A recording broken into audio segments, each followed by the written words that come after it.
Bodo latest update बयखौबो फरायबाय दिनैनि रादाबखौ फरायदों आं प्रमोद खाख्लारि। गिबि निउज आपडेट दङ। जौ फानग्रा गलाया दिनैनिफ्राय खुलिबाय। जौ लोंग्राफोरनि थाखाय मोजां खौरां। कर'ना खैफोदनि समावबो दिनैनिफ्राय जौ फानग्रा गलाया फुंबिलिनि 9 रिंगानिफ्रायनो खुलिनाय जाबाय। गामि ओनसोलनि जौ गला दखाना 2 रिंगासिम खुलिना दोननो हागोन। नैथियाव दङ। अरुणाचल प्रदेशनि आइजोआ मुलुगनि जौसिन हाजोआव गाखोना जारिमिन सोरजिदों। कर'नाया मुलुगनि सुबुंफोरखौ गिखांहोनाय बुब्लियावनो आसामनि साखाथियाव थानाय अरुणाचल प्रदेशनि सासे आइजोआ जारिमिन सोरजिदों। अरुणाचलनि सोनाब कामें जिल्लानि 37 बोसोर बैसोनि तासी यांजाम मुंनि सासे आइजोआ जारिमिन सोरजिदों। तासी यांजामा 2021 मायथाइनि भारतनि गिबिसिन मुलुगनि जौसिन हाजो माउन्ट एभारेस्ट गाखोग्रा आइजो जानो हादों। बिथांनि जाफुंसारनायखौ टुइटारनि गेजेरजों फोरमायदों मिरुनि गेलेमु मन्थ्रि किरेन रिजिजुआ। मिथिनो मोननाय बादिब्ला तासी यांजामा अरुणाचल प्रदेशनि Dirang national institute of mountaineering and allied स्पर्ट्सआव सोलोंथाइ लादोंमोन। थामथियाव दङ। मन्थ्रि इउजि ब्रह्मआ गावनि मासियाव जिरायबाय। आसाम बिधान सभा बिसायख'थियाव इउपिपिएल दोलोनिफ्राय देरहानानै मन्थ्रि बिबान मोननाय आसामनि handloom and textile Sayal conservation आरो WPTNBC बिफाननि मन्थ्रि इउजि ब्रह्मआ मैया गावनि मावखुलिनि मासियाव जिरायजेनो।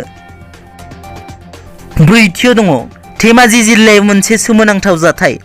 धेमाजि जिल्लानि सिङाव थानाय सानजारि नोगोर सिमेन्सापुरिनि 4 नं मासबारि गामियाव मोनसे सोमोनांथाव जाथाय जायो। थिखल गायनायाव दैनि सोलाय अर जोंग्रा गेस ओंखारदों।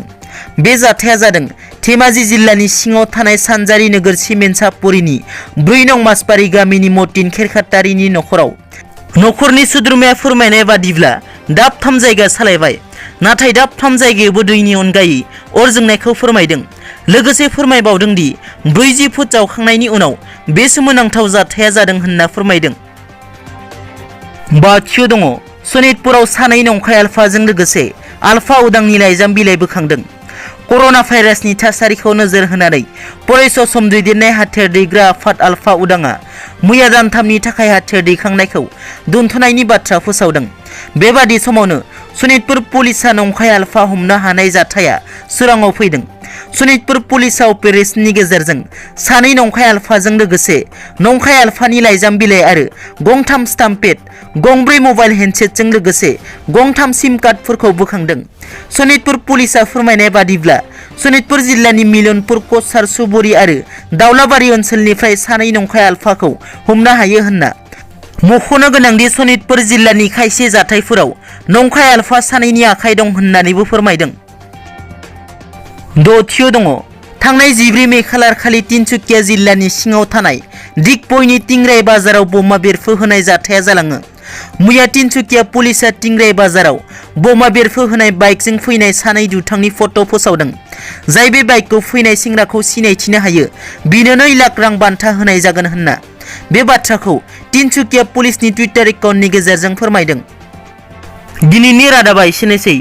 नोंथांमोना जुदि आंनि चेनेलखौ दासिमबो साबस्क्राइब खालामाखै, अन्नानै साबस्क्राइब खालाम। गोजोन्थों।